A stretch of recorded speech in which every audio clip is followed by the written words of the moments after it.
Hi, I welcome all the viewers to my YouTube channel VK Teach।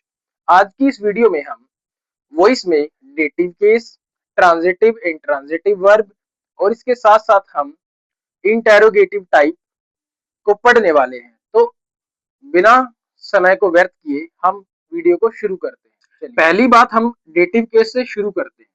जो हमारा first type रहने वाला है वो क्या है? Dative case.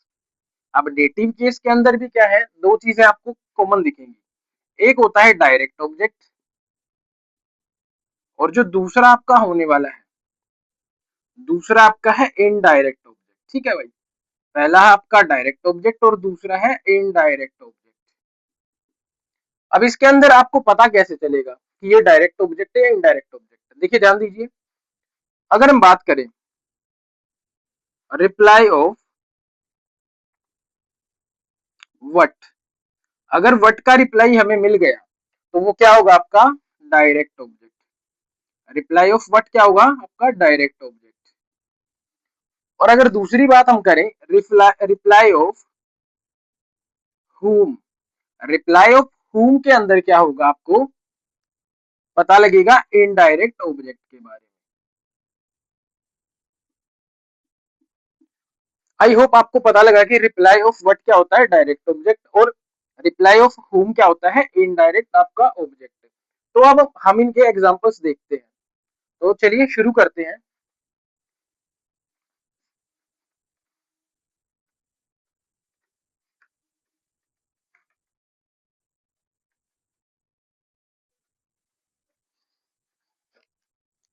एग्जाम्पल देखिए भाई ध्यान से। अब जो फर्स्ट हमारा एग्जाम्पल रहने वाला है उसके अंदर मैंने लिखा आई। अब ये वाला क्या है? आपका एक्टिव वॉइस है। ये आपका एक्टिव वॉइस है।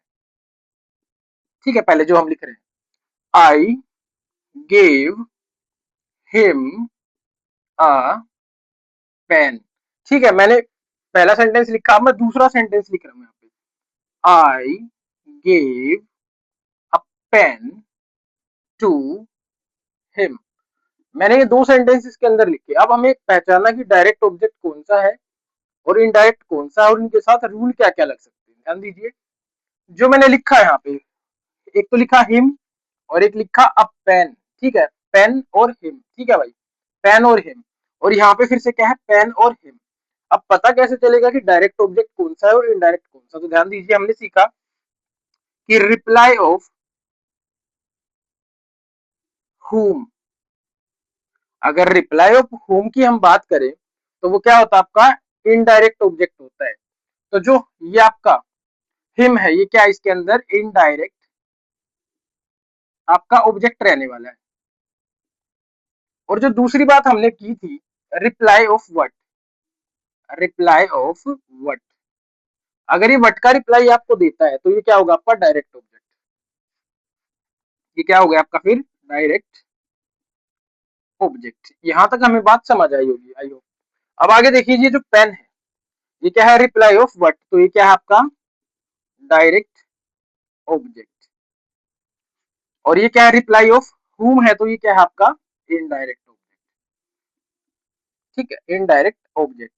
अब आपको एक बात और याद रखनी है, अगर हम इनडायरेक्ट ऑब्जेक्ट को पहले लिखते हैं डायरेक्ट ऑब्जेक्ट से तो हमें प्रेपोजिशन की नीड नहीं होती। लेकिन अगर हम दूसरे एग्जांपल को देखें तो हमने अ पेन, जो कि डायरेक्ट ऑब्जेक्ट है, इसको पहले लिख दिया, तो इसके बाद हमें क्या है? प्रेपोजिशन की नीड होती है। जैसे पेन के बाद हमने प्रेपोजिशन टू को लगा दिया, देखो ये लिख रखा है प्रेपोजिशन। ठीक है, तो इनडायरेक्ट के बाद कोई प्रेपोजिशन नहीं आती, डायरेक्ट के बाद आपकी प्रेपोजिशन आती है। तो अब इनको हम क्या करेंगे? पैसिव वॉइस में चेंज करेंगे। देखो कैसे होगा, यहाँ पे मैं लिख रहा हूँ पैसिव वॉइस। ध्यान दीजिए। अब देखो, ये वाला मैंने लिख दी। देखो, हमें ऑब्जेक्ट को देखना है। जैसे मैंने लिखा ही वॉज। ठीक है भाई, क्योंकि ये क्या है? सेकंड फॉर्म ऑफ वर्ब है, पास्ट इंडेफिनिट है, इसके हिसाब से हमने वॉज लगाया बी की फॉर्म। He was given a pen by me, he was given a pen by me. ठीक है, हमने इसको लगाया, लेकिन अगर हमें डायरेक्ट ऑब्जेक्ट को पहले लेना पड़ गया तो कैसे बनाए, देखो। तो इसका जो पैसिव वॉइस होगा, नेक्स्ट ध्यान दीजिए सारे। अब pen was given to him by me. तो अब फिर से हमने एक बात को देखा कि हमने जब डायरेक्ट ऑब्जेक्ट को पहले लगाया तो हमने एक बात को नोटिस किया कि इसके अंदर फिर से क्या है, एक प्रेपोजिशन है भाई। इसके अंदर क्या है, फिर से एक प्रेपोजिशन लगी हुई है। लेकिन जब हमने क्या किया, हमने जब इनडायरेक्ट ऑब्जेक्ट को पहले लगाया तो इसके अंदर हमें प्रेपोजिशन की रिक्वायरमेंट ही नहीं पड़ी। तो आई होप आपको समझ आ गया होगा कि डायरेक्ट ऑब्जेक्ट क्या होता है और इनडायरेक्ट क्या होता है और इनका यूज कैसे होता है। दोनों ही सेंटेंस क्या है, अपने आप में करेक्ट है। तो आई होप इतना आपको समझ आ गया होगा। अब हम नेक्स्ट टाइप की ओर बढ़ते हैं।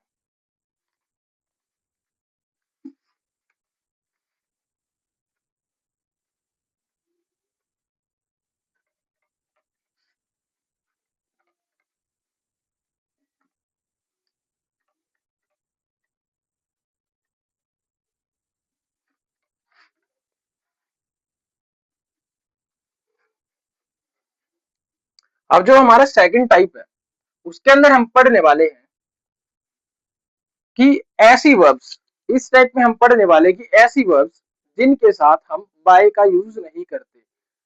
हमने क्या देखा कि हम बाय लगाते हैं पैसिव वॉइस को बदलते समय, लेकिन ये कुछ ऐसी वर्ब्स है आपकी जिनके साथ आपको टू लगाना होता है। देखो, पहली तो आपकी जो वर्ब है नो, और जो दूसरी वर्ब है आपकी वो है मेक। ठीक है भाई, ये क्या है, पॉजिटिव वर्ब है। ठीक है, जब आप इनका पैसिव बनाओगे तो आपको बाय के स्थान पे क्या लगाना होता है, टू लगाना होता है। देखो कैसे, जैसे मैंने यहाँ पे एग्जांपल लिखा, आई नो हिमांशु। ठीक है भाई, ये क्या है, एक वर्ब है, कौन से वाली, नो। अब हमें ध्यान देना होगा कि हम इसके साथ में बाय नहीं लगाएंगे।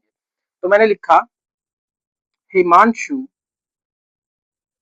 इज, क्योंकि ये क्या है, प्रेजेंट इंडेफिनिट टेंस है, क्योंकि खाली क्या है, बेस फॉर्म ऑफ वर्ब है, वी1 है।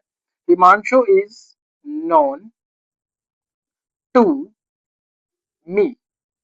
अब इसके साथ में हमने क्या लगाया, बाय के स्थान पे हमने टू का यूज किया है। ये आपका है एक्टिव वॉइस और ये आपका है पैसिव वॉइस। आई होप ये आपको समझ आ गया होगा। लेकिन अब हम बात करते हैं पॉजिटिव वर्ब की। देखो जो मेक पॉजिटिव वर्ब है, इसका एग्जांपल देखो आप। जैसे मैंने लिखा, I make many students understand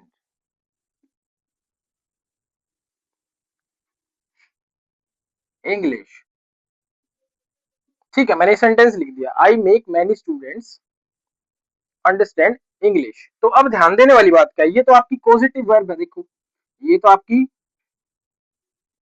positive verb है, और इसके बाद ये वाला आपका क्या रहेगा, सब्जेक्ट रहेगा। और ये क्या है, स्टूडेंट्स भी क्या है, ऑब्जेक्ट है। और ये जो इंग्लिश है ये भी आपका क्या है, ऑब्जेक्ट है। अब इसमें हमें एक बात और सीखने को मिली, इसके अंदर कितने ऑब्जेक्ट हैं, दो ऑब्जेक्ट है।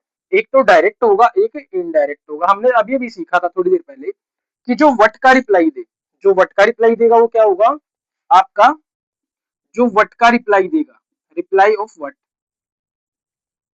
जो वट का रिप्लाई देगा वो क्या होगा आपका, डायरेक्ट ऑब्जेक्ट होगा। और जो होम का रिप्लाई देगा वो क्या होगा आपका, इन डायरेक्ट ऑब्जेक्ट। तो इसके अंदर क्या हमारे दो ऑब्जेक्ट लगे हुए। ठीक है, अब देखो इसको बदले कैसे हम, देखो ध्यान से। अब ये तो एक्टिव वॉइस है और पैसिव वॉइस देखिए इसका ध्यान से। तो मैं लिख रहा हूं अभी एग्जांपल, मैनी स्टूडेंट्स। अब ये सेंटेंस क्या है आपका, देखो मेक क्या है, वर्ब की फर्स्ट फॉर्म है, बेस फॉर्म ऑफ वर्ब है। ये आपको पता लग सकता है देख के ये तो प्रेजेंट इंडेफिनिट टेंस है, तो हमें रूल वही लगाना होगा बी की फॉर्म का, जिसमें इज एम आर होगा। देखो मैनी स्टूडेंट्स आर, ठीक है, यहाँ तक बात ठीक थी। लेकिन जो ये मेक है, इसकी हमें क्या करनी होगी, थर्ड फॉर्म यूज करनी होगी। Many students are made. अब हमने एक और बात सीखी कि मेक के साथ पॉजिटिव वर्ब अगर ये होगी तो हमें क्या करना होगा, हमें टू का यूज करना होगा। Many students are made to understand English by me. तो आई होप आपको ये एग्जांपल भी समझ आ गया होगा। देखो पॉजिटिव वर्ब के बाद हमने क्या लगा रखा है, इसमें भी टू का यूज कर रखा है। तो ये वर्ब ऐसी है जिनके साथ में बाय का यूज नहीं होता, हम क्या करते हैं, टू का यूज करते हैं। तो चलिए हम अभी नेक्स्ट टाइप की ओर बढ़ते हैं।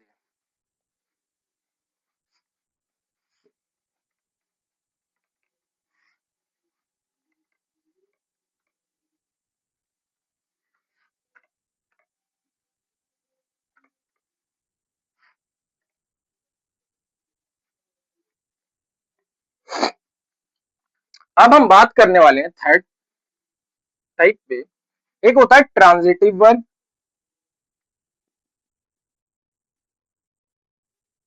और दूसरा जो आपका होता है वो है इंट्रांजिटिव वर्ब।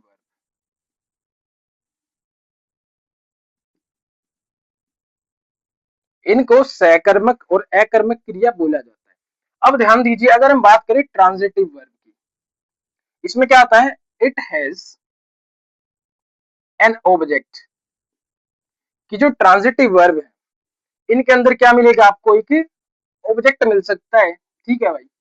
लेकिन जो इंट्रांजिटिव है, ट्रांजिटिव में तो ऑब्जेक्ट है, लेकिन intransitive it doesn't have object. Intransitive में क्या नहीं होता, आपका ऑब्जेक्ट नहीं होता, ठीक है, इसके अंदर ऑब्जेक्ट आपका नहीं होगा, लेकिन इसमें ऑब्जेक्ट आपका होगा।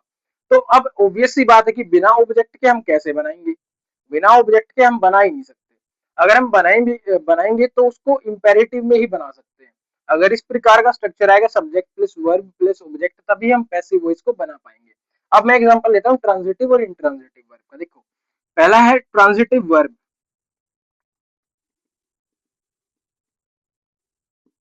ठीक है भाई, जैसे मैंने लिखा कि श्याम कुक्ड फूड, ठीक है भाई। अब ध्यान देने वाली बात क्या है, इसके अंदर ऑब्जेक्ट है। देखो इसके अंदर क्या है, ऑब्जेक्ट है। तो ये क्या है, ट्रांजिटिव वर्ब है आपकी। तो इसको कैसे बना जाएगा, देखो हमने टेंस को आइडेंटिफाई कर लिया, V2 लगा हुआ है, तो ये कौन सा टेंस हो गया, पास्ट इंडेफिनिट। और ये ऑब्जेक्ट का सब्जेक्ट और सब्जेक्ट का ऑब्जेक्ट। तो food was cooked bye Shyam, और लास्ट में हमने लगा दिया फुल स्टॉप। अब हम बात करेंगे इंट्रांजिटिव वर्ब की। देखो यहीं पे लिख देता हूं मैं एग्जांपल इसका। जैसे मैंने लिखा माय फादर स्माइल्ड, और मैंने लगा दिया फुल स्टॉप। अब ध्यान देने वाली बात क्या है, इसके अंदर ये क्या है, स्माइल्ड, ये क्या है, वर्ब की सेकंड फॉर्म है, और इसके अंदर कोई भी ऑब्जेक्ट आपका नहीं लगा हुआ। अगर ऑब्जेक्ट ही नहीं है तो फिर आप कैसे बना पाओगे, अगर ऑब्जेक्ट नहीं है तो आप इसका पैसिव वॉइस नहीं बना पाओगे। तो आई होप आपको ये बात समझ आई होगी। ट्रांजिटिव वर्ब जिसमें ऑब्जेक्ट होता है वो दिए, इंट्रांजिटिव जिसमें ऑब्जेक्ट नहीं होता। तो आई होप इतना आपको समझ आ गया होगा। अब हम बात करने वाले हैं इंटेरोगेटिव टाइप की।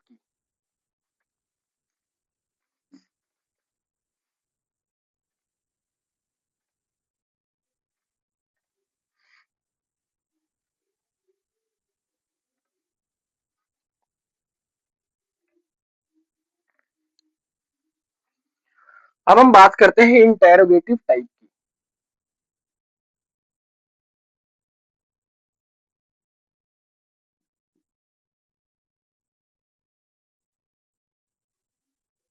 अब जो इंटेरोगेटिव टाइप है, इसमें देखो आपको एक बात याद रखनी है कि इंटेरोगेटिव स्टेटमेंट को हमें इंटेरोगेटिव ही पैसिव में बनाना होगा।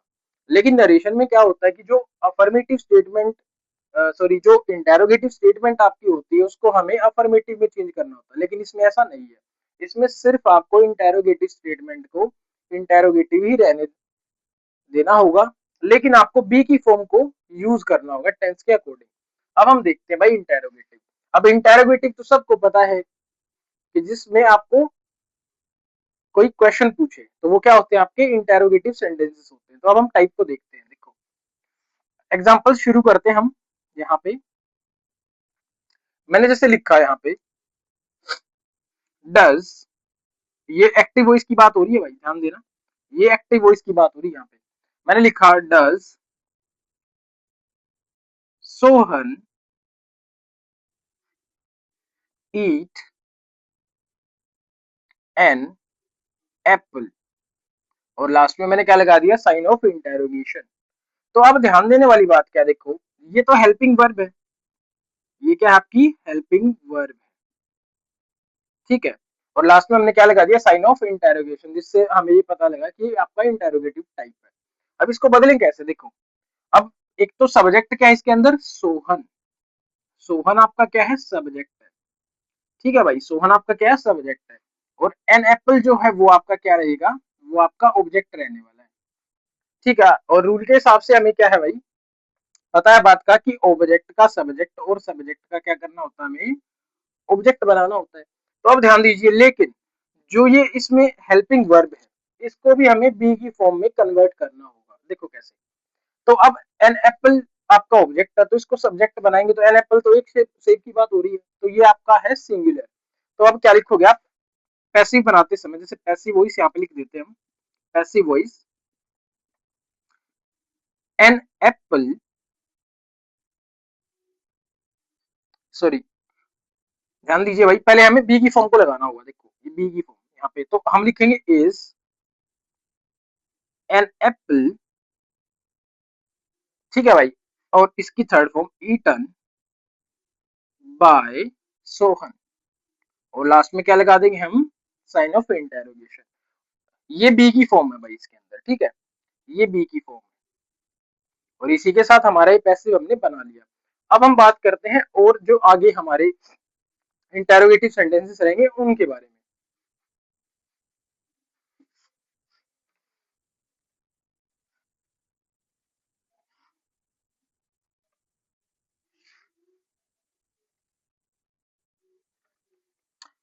यहाँ पे मैं एग्जांपल लिख रहा हूँ कुछ, देखिए ये वाले आपके एग्जांपल है एक्टिव वॉइस के, एक्टिव वॉइस के आपके एग्जांपल है। देखो भाई फर्स्ट एग्जांपल है आपका, are you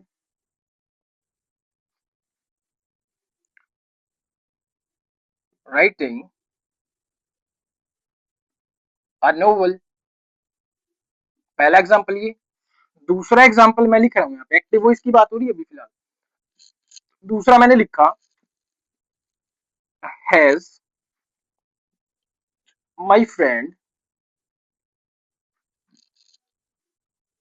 bought a new car, फिर से हमने क्या लगा दिया, इंटेरोगेटिव मार्क लगा दिया। देखो भाई तीसरा जो एग्जांपल है मैंने लिखा विल यू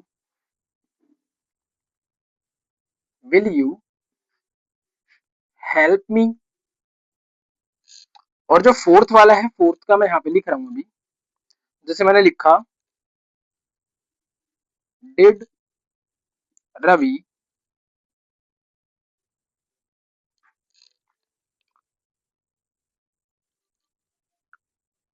नो लक्ष्य, ठीक है। ये चार सेंटेंस मैंने लिखे, अब ध्यान दीजिए बात पे।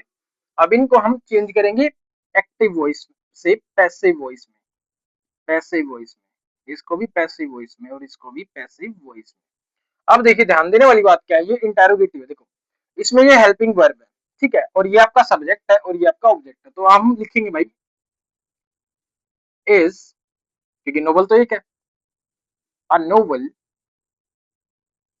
बीइंग रिटन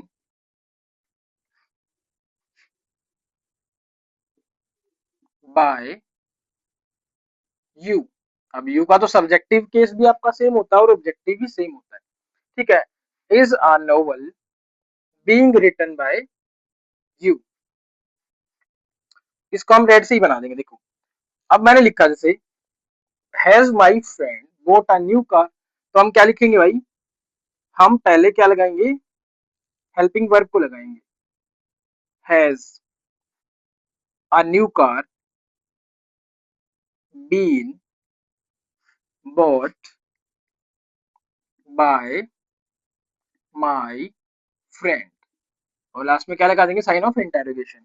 अब ये देखो विल यू हेल्प मी, ये सब्जेक्ट और ये ऑब्जेक्ट है, तो will I be helped bye you.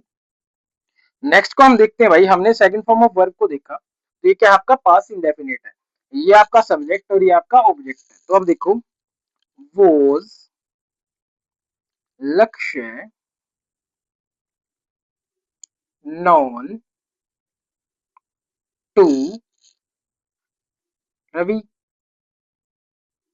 ठीक है, हमने एक बात सीखी थी कि जो नो वर्ब है इसके साथ में कौन सी आपको प्रेपोजिशन लगानी है, आपको टू लगाना है। ठीक है, आई होप इतना आपको समझ आ गया होगा। ठीक है, अब हम और एग्जांपल्स की ओर बढ़ते हैं।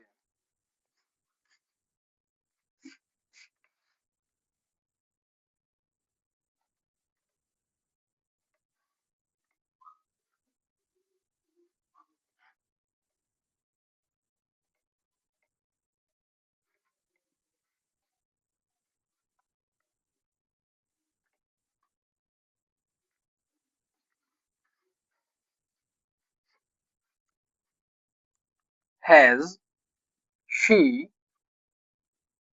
हेल्प्ड हर ब्रदर, पहला सेंटेंस हमारा ये है एक्टिव वॉइस का। दूसरा मैंने लिखा are you drinking tea. Third मैंने लिखा will Rohan have met his younger brother, और जो नेक्स्ट सेंटेंस हमारा उसको लिखता हूं मैं अभी,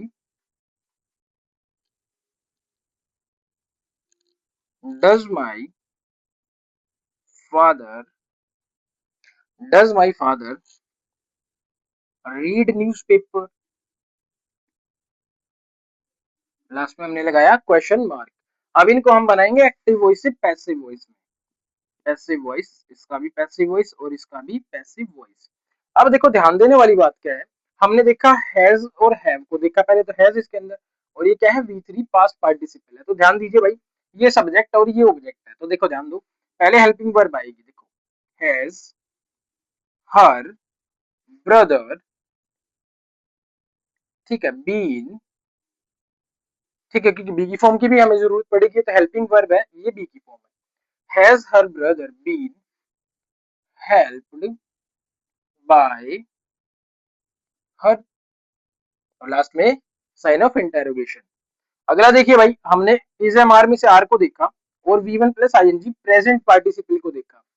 ठीक है, इसको आप चाहो तो वर्ब की फोर्थ फॉर्म भी बोल सकते हो, क्या बोल सकते हो इसको, फोर्थ फॉर्म ऑफ वर्ब भी बोल सकते हो, वो आपके ऊपर डिपेंड है। ये सब्जेक्ट है, ये ऑब्जेक्ट है। देखो अब हेल्पिंग वर्ब को पहले लगाएंगे, इज टी, अब बी की फॉर्म की जरूरत पड़ेगी हमें, is tea being, drink drank drunk, drunk ये थर्ड फॉर्म है, ड्रंक बाय यू, और लास्ट में क्वेश्चन मार्क लगाया हमने। अगला देखो will Rohan have met his younger brother, तो हमने देखा विल के साथ में हैव प्लस V3 है, तो ये तो आपका फ्यूचर परफेक्ट हो गया। और परफेक्ट टेंस में हमें क्या करना होता है, हमें बी की फॉर्म का यूज करना होता है जो कि बीन होती है। अब देखो ध्यान से, ये वाला सब्जेक्ट है और हिज यंगर ब्रदर ये वाला आपका ऑब्जेक्ट है। अब देखो ध्यान से, हमें पहले हेल्पिंग वर्ब का यूज करना होगा, देखो विल, ठीक है भाई, his younger brother, will his younger brother have been helped by Rohan. ठीक है भाई। Will his younger brother have been helped by Rohan. Next को देखिए, हमने डू डज में से डज को देखा, तो ये कौन सा है, प्रेजेंट इंडेफिनिट टेंस, और टाइप कौन सा, ये इंटेरोगेटिव। अब देखो कैसे, ये वाला सब्जेक्ट है और ये वाला ऑब्जेक्ट है। तो देखो ध्यान दो भाई, तो हमें क्या करना होगा, डायरेक्ट बी की फॉर्म का यूज करना होगा। तो हमने लगाया पैसिव वॉइस में इज। ठीक है भाई। न्यूज़पेपर, अब न्यूज़पेपर तो ये क्या है, न्यूज़पेपर। ठीक है भाई। Is newspaper red.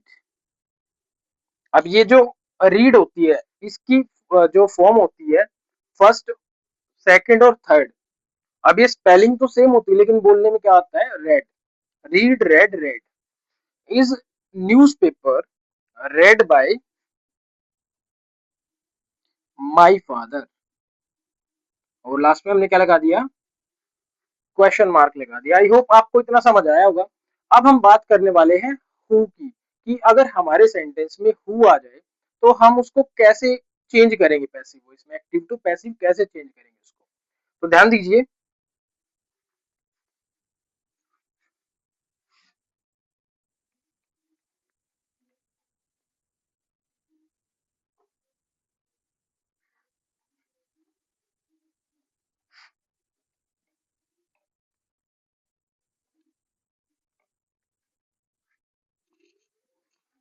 अब हम बात करने वाले हैं हु की। अगर हमारे इंटेरोगेटिव सेंटेंस में हु आ जाए, अब हु होता क्या है भाई, यह है डब्ल्यू एच फैमिली वर्ड। अब इसके काम बहुत सारे हो सकते हैं भाई। ये आपका इंटेरोगेटिव प्रोनाउन भी हो सकता है, ये आपका भाई इंटेरोगेटिव एडजेक्टिव भी हो सकता है, और ये आपका एडवर्ब भी हो सकता है। वो काम तो अलग है, चलो उसको अलग टॉपिक में सीखेंगे। लेकिन अब हम देखते हैं कि अगर हमारे सामने हु आ जाए इंटेरोगेटिव में, तो हम इसको कैसे बदलेंगे। देखो ध्यान दो, हु को बदलेंगे। देखो पहली बात जो है हु को बदलने की, हु को बदला जाता है, एक तो बदला जाता है बाय हुम में, एक तो हम इसको बदलते हैं बाय हुम, और एक इसको बदलते हैं हम टू हुम में। अब देखो ध्यान से भाई, अगर इसके साथ कोई ऐसी वर्ब हो जिसके साथ में बाय के स्थान पे टू लगता है, तो हम टू हुम का यूज करेंगे, अदरवाइज हम बाय हुम को लगाएंगे। जैसे एक वर्ब है नो, ठीक है भाई, जैसे मेक हो गई पॉजिटिव वर्ब, ठीक है जी, एटसेट्रा, जिनके साथ आपको क्या करना है, टू लगा देना है। अब देखो, मैं एक एग्जांपल लिखता हूं यहाँ पे एक्टिव वॉइस का। देखो पहले एक्टिव वॉइस का एग्जांपल पहला, जैसे मैंने लिखा हु टीचेस यू। देखो भाई, अगर आपके सामने ऐसे सेंटेंस आ जाए तो फिर आप कैसे बदलाव करोगे उसमें। तो देखो पैसिव वॉइस इसका ऐसे बनेगा आपका। अब देखो भाई, ये क्या है, इसमें ऑब्जेक्ट है और ये हु भी आ गया, तो हु को तो हमने सीखा कि बाय हु। देखो पहले हम क्या करेंगे, बाय हु, बाय हु। और टीचेस, अब हमने वर्ब की फॉर्म के साथ, फर्स्ट फॉर्म के साथ एस और एस को देखा, तो हमने देखा कि तो प्रेजेंट इंडेफिनिट टेंस है, और प्रेजेंट इंडेफिनिट टेंस में आपका बी की फॉर्म इज एम आर होती है, तो यू के अकॉर्डिंग हम क्या लगाएंगे, आर। बाय हुम आर, अब ये ऑब्जेक्ट यहाँ पे लगा दिया, are you, by whom are you taught, और ये हमने क्या लगा दिया, साइन ऑफ इंटेरोगेशन। अब देखो टू हुम का कैसे करें, जैसे मैंने यहाँ पे एक और एग्जांपल लिखा भाई। एग्जांपल नेक्स्ट जो है आपका, अब होगा टू हुम वाला। जैसे मैंने लिखा है यहाँ पे, हु नोज हर, उसे कौन जानता है। अब ये नो वर्ब है, इसके साथ में हमें क्या लगाना होता है, टू लगाना होता है। अब ध्यान दीजिए, तो हर, ये रहा, और फिर से हमें पता लग गया कि प्रेजेंट इंडेफिनिट टेंस ही है इसके अंदर। तो अब ये जो पैसिव वॉइस इसका होगा, देखो ध्यान दो, एक्टिव तो ये है, ए भी लिख दिया एक्टिव वॉइस, और ये पैसिव देखो। तो अब जो हु है, अब बाय हुम ना इसको चेंज करके हमें टू हुम में बदलना होगा। तो टू हुम, अब इसको, इससे पहले हमें क्या करना होगा, बी की फॉर्म भी लगानी होगी, टू हुम इज और इसको सब्जेक्टिव केस बनाएंगे she. To whom is she known. ठीक है, आई होप आपको ये बात समझ आ गई होगी। ठीक है, अगर आप चाहो तो स्क्रीनशॉट भी ले सकते हो। आई होप आपने स्क्रीनशॉट ले लिया होगा। तो आगे जो हमारी वीडियो आएगी नेक्स्ट, उसमें हम मोडाल ऑक्सिलरीज के जो पैसिव वॉइस होते हैं उनको कैसे बनाते हैं, और साथ में इंपेरेटिव सेंटेंसेस के पैसिव वॉइस कैसे बनते हैं, हम उन सब चीजों को आगे आने वाली वीडियोस में सीखेंगे। I hope you like the video. अगर आपने वीडियो को पसंद किया हो तो like, share and subscribe my channel. Thank you.